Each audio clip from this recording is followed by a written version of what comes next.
Anthony's a man of many talents. He's a lyricist, composer, author and director, talented performer, and his new musical, Chaplin, will be in previews at the Dorothy Chandler Pavilion from July 29th to October 1st. Didn't that come out right? Yeah.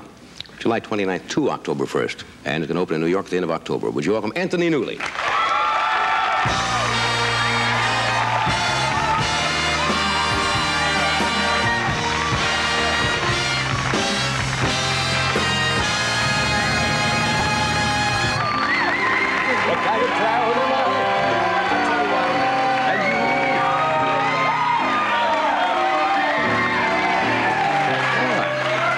John, with your kind permission, yes, I would like to acknowledge the fact that most of the cast of Chaplin are in the audience. I do not usually get this kind of reception. No, I want you to know. Thank you, guys. I noticed in the monologue when I mentioned that, I said, my goodness, that's getting a lot of press coverage. It may have something to do with the fact that there was a small note in their salary check last week saying, unless you appear tonight, this is the last salary check you receive. So you salted the house tonight, yes, as they say. I salted the house. How's it going? You said you were a little nervous. Oh, sure. You open in previews at the end of this month? Yeah. Yes, we have been working on this for 2.5 years now, my partner and I. So, right. This is like a long, erotic escapade without being allowed to have the final enjoyment, if you get my... Yes, I think so. But, so this has been a very long road for us, but terribly exciting. Yeah. We went, yesterday we went to look at the stage at the Dorothy Chandler, which is completely clear except for about 300 guys with oxyacetylene torches. It looks like a shipyard down there because our set is enormous. Right. I mean, it goes up and turns sideways and comes in steam and everything. Yeah. And it's really kind of a staggering sight to see a show taking shape. Obviously, you can't cover all of Chaplin's life. Is there a certain period in his...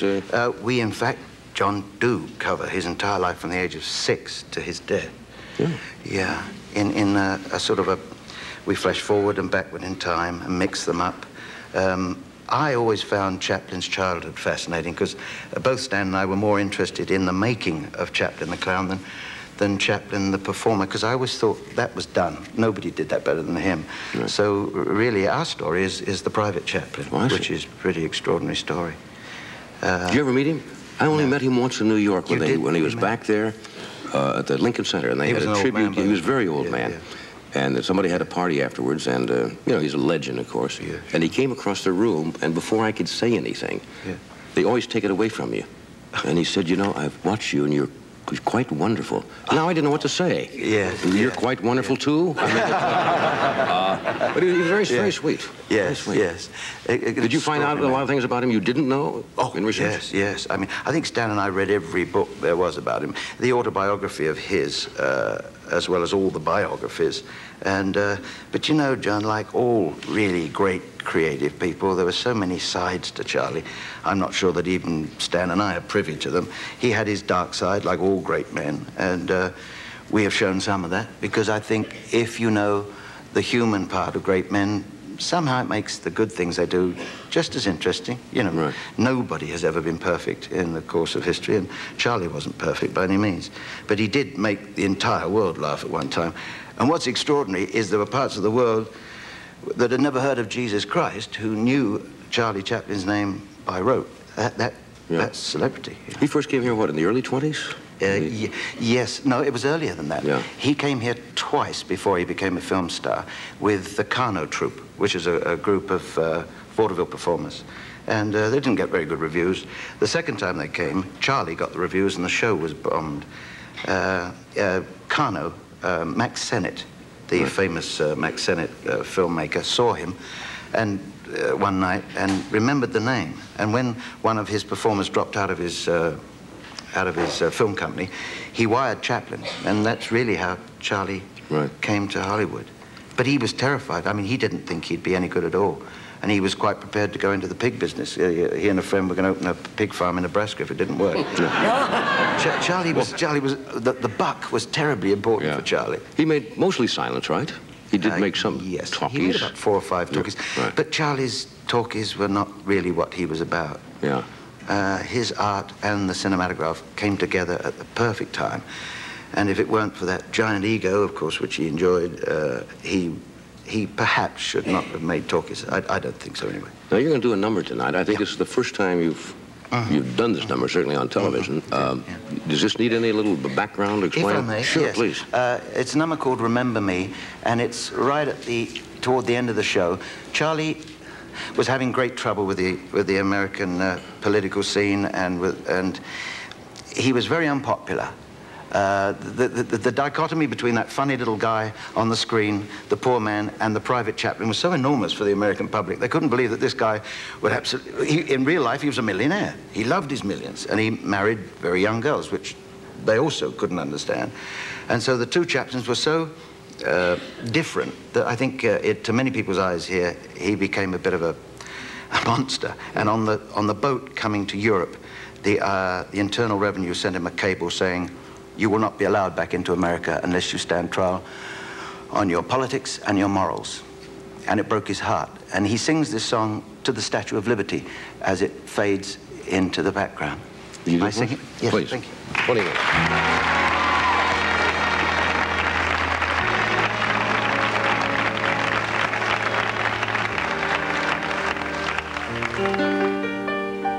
Thank you for the walking papers, lady with the torch.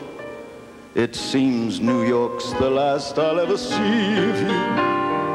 I knew our star was falling fast, but now you've slammed the door at last.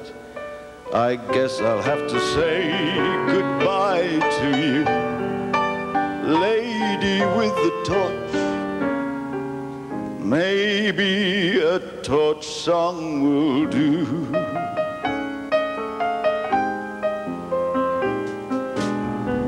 Who was the guy who brightened your day when it was old gray sky? Hi there, lady. Remember me.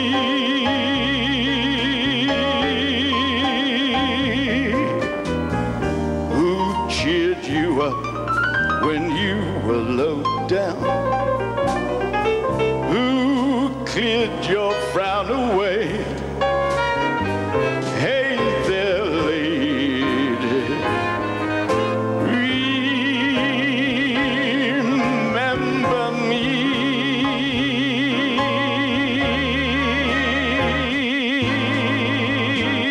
When you were much bluer, who helped you to find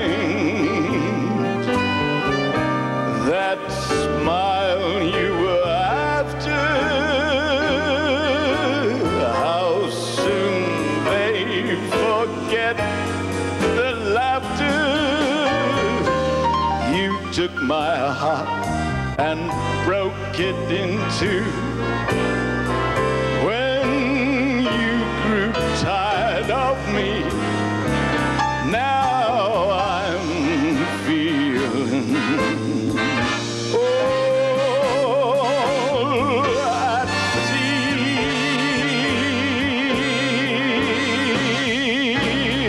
Yes, dear lady, I guess the laugh's on me.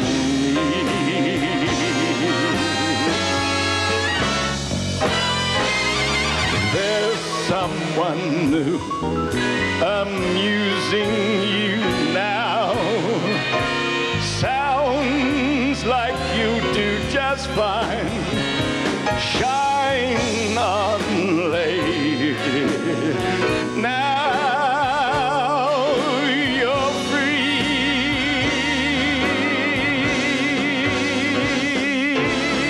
Sweet dreams, lady. It seems, lady, the last